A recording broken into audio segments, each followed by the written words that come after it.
Yes, sir. Yo, what's going on, guys? Welcome to another video. We got a lot to discuss today. There was some drama in the stock market, wasn't there? There was all kind of things going on. And on top of the fact that the S&P 500 closed down 1%, and it happened, folks. It finally happened. We have officially closed below the June 2022 lows. What does that mean? That officially confirms that insane rally that we saw where all these YouTubers were saying we're going back to the moon and oh my God, buy the dip. Here we go. It's been confirmed now that August rally we saw was a bear market rally as the stock market has officially closed to new lows of 2022. Okay, so now let's go ahead and actually talk about everything that happened today. There was quite a lot that happened today. It was insane. First thing we're going to talk about actually is the British pound. Okay, let's actually go ahead and talk about that. So the British pound plunged to record lows on Monday. That's today.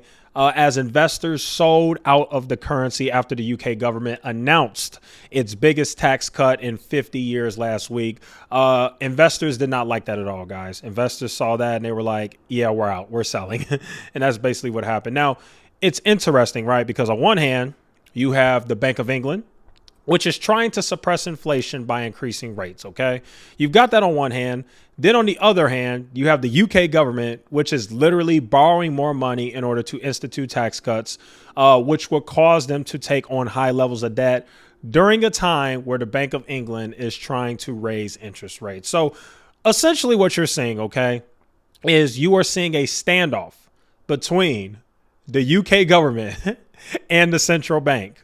Like literally, you're literally seeing a economic tug of war between these two entities, and it is absolutely insane. So I'm really sorry for the people that live in the UK and what you all are dealing with. But then again, we're not really any better here in America. I mean, we're not really, things are pretty crazy here as well. So what I'm looking at here is that the S&P 500 is down 23% so far in 2022. And this is me putting everything into perspective, how much of a crazy time that we're in. So just to go ahead and put everything into perspective of just what's going on with the market just this entire year and how painful things have been, here's a tweet right here. Basically saying that the S&P 500 is down 23% so far in 2022. This is on track for its biggest annual decline since 2008. I know some of you guys might think that that's absolutely insane. Like, wait a minute. So does that mean that we've essentially been in a 12, 13-year bull market? Yes, that is what a lot of people have been saying. A lot of people have been arguing that this crash was needed. This crash was bound to happen in markets, in the equity markets, because the U.S. stock market has literally been on a 13 to 12-year bull market. And just to put this into perspective, let me go ahead and show you guys. So if we just go all the way back to 2008, the annual decline for that year was minus 38%. I'm going to go ahead and put the chart up too, so you guys should be able to see it. Is minus 38%. 2009 plus 23%. So in 2009, investors got a 23% return. 2010, 12% return. 2011, 0%, which means flat. 2012, 13% return. No, I'm reading this wrong. 2012, 13% return. 2013, 29% return. 2014, 11%. 2015, flat. 2016, 9%. 2017, 19%. 2018, okay, you had a little bit of pain. You had minus 6%, but that's really not that bad. 2019, man, these are some crazy returns these last 3 years. 2019, you had a 28% return to stock market. 2020, you had 16%. 2021, you had a 26%. And now 2022, as of right now, we are currently down anywhere between 22 to 23%. So this just puts into perspective what's going on here and how serious of a time that we're in. And once again, a lot of people have been calling for this crash to happen anyway, because the market has essentially been going up and up and up every single year since 2008. Now, some people may be upset by this depending on your age. And if you're older, then I'm very sorry for you. But for somebody like me who's 27, this is a grand time for people like me. This makes me extremely happy. I hope we continue to go lower. I hope we crash. I hope the S&P goes under 3,000. I really do. Because if that happens, I am going to lose my mind buying the dip. And the reason why I'm going to be so happy is even though it's going to be painful, even though it's going to be hard to buy the dip because of psychology, I'm personally going to ignore all that noise, and I think you should too. And I'm going to use this as an opportunity to build an insane amount of wealth, because let's be honest, these crashes never last forever. They just don't. Now, obviously, don't hold me accountable if we have some sort of nuclear disaster or war, because we really are kind of on the brink of war if you just look at geopolitics and different things like that, which I'm well versed in because I have my degree in political science. So I do understand that stuff. I do read about it from time to time, but finance is mostly my focus these days. And so, yeah, again, guys, if you don't think that we're going any lower, I mean, I don't know what else to tell you at this point. Like, I feel like it's just beyond obvious at this point that we're going lower. I mean, look at all these historic stats that you're starting to see.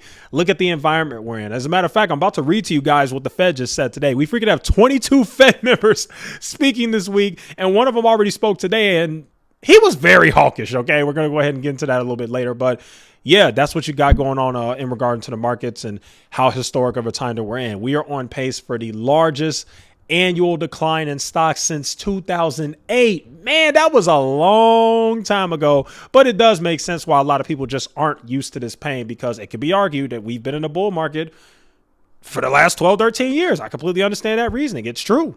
It's true.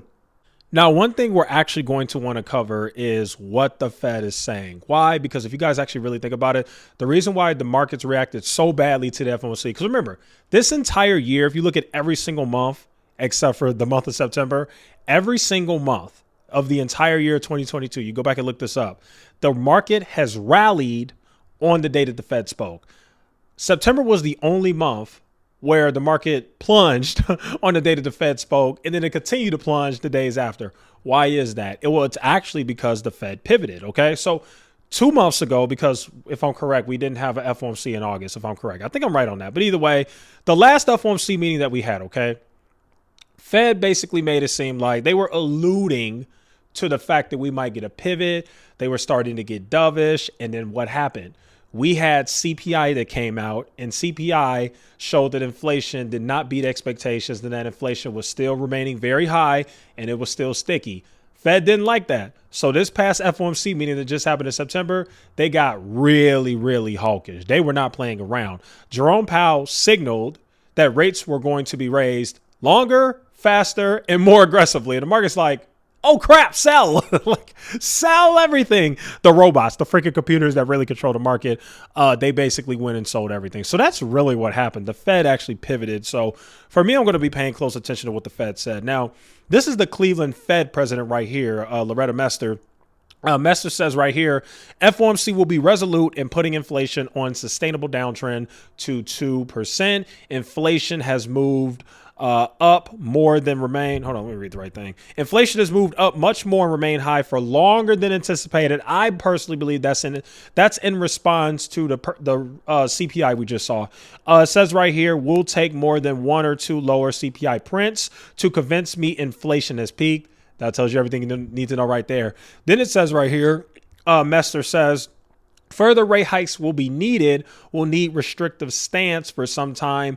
Mester also says in an uncertain environment, it could be better to act more aggressively. Then Mester finally says, we'll be very cautious. We'll need several months of declines to conclude inflation has peaked. Now, what's the good news in all this? Because I don't want this to be doom and gloom, because I was actually waiting for doom and gloom so we could really get rich. Okay, what's the good news in all this? Well, guys, it's extremely important to remember that markets are forward looking. The market tends to look ahead about 6 to 9 months, typically sometimes longer. That's how the market works. It's forward looking. They price things in. So one thing I can tell you guys is when the real pain comes, the market will probably very likely will have already bottomed, because what the market is doing is they're taking all this in, they're looking to the future, and they're pricing it in. So that's the good news. I have no idea where the bottom is. I suspect that the market is going to eventually fall at the very least to 3,300. It could even fall to 3,100, and it could even go lower than that.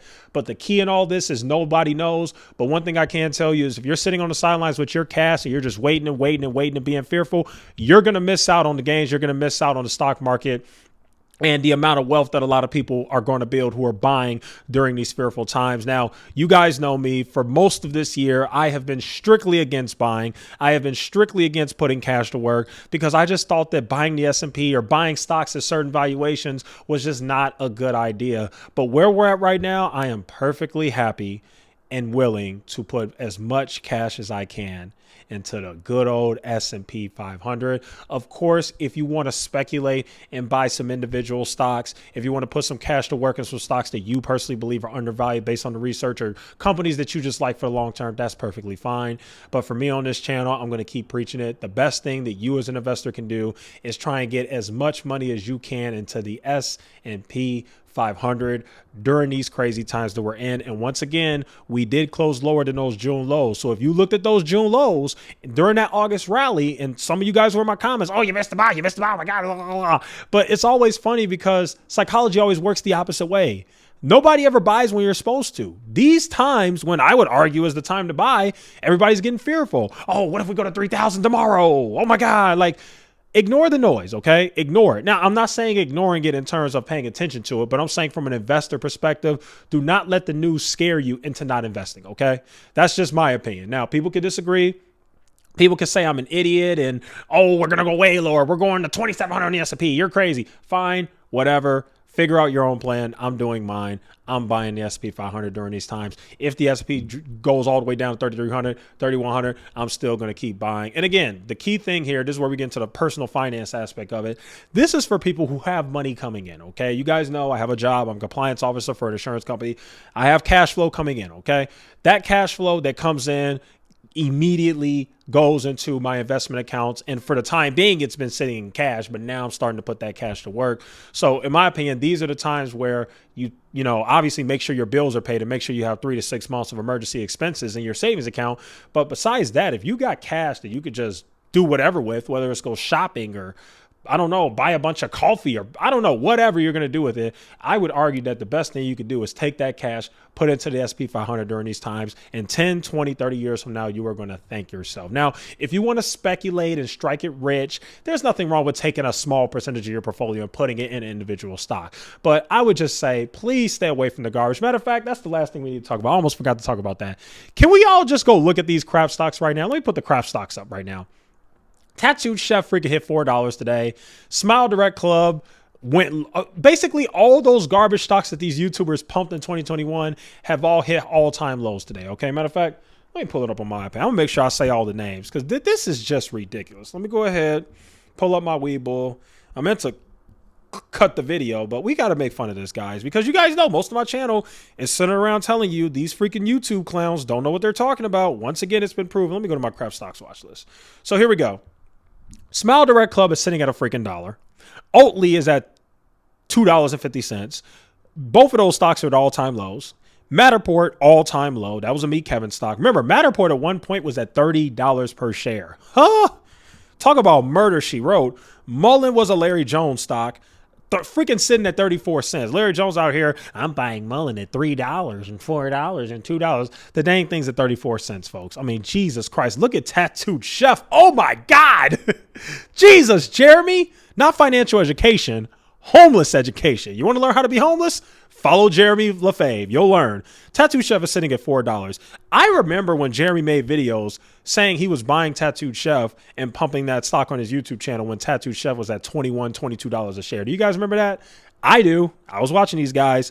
Fubo is at $3.07. That's another Jeremy Lefebvre stock. AMC, gutter. Bed Bath & Beyond, gutter. Honest Company, gutter. Palantir is not doing so bad, but I still think Palantir is hot garbage. Affirm sucks. Neo sitting at $17.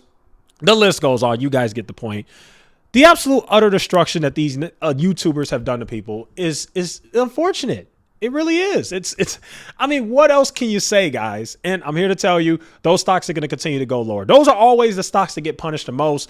If I were you, I would personally wait until these crappy stocks go bankrupt before you sift through and figure out which ones you want to risk all your money on. But honestly, I would just completely stay away. These stocks are hot freaking garbage. They suck. They stink. The S&P 500 is only down 23%. All these garbage stocks I just named are down freaking 85, 90%. Like, come on, man. Just buy the S&P and chill. Don't make life hard. Make life easy. Sit back, relax, watch some football, which I will be watching Monday Night Football today, and buy the S&P. Okay, folks? All right, there you guys have it. That'll go ahead and conclude today's video. Thank you guys so much for watching. Please, please, please ignore the noise, at least as it relates to buying stocks, okay? Ignore it.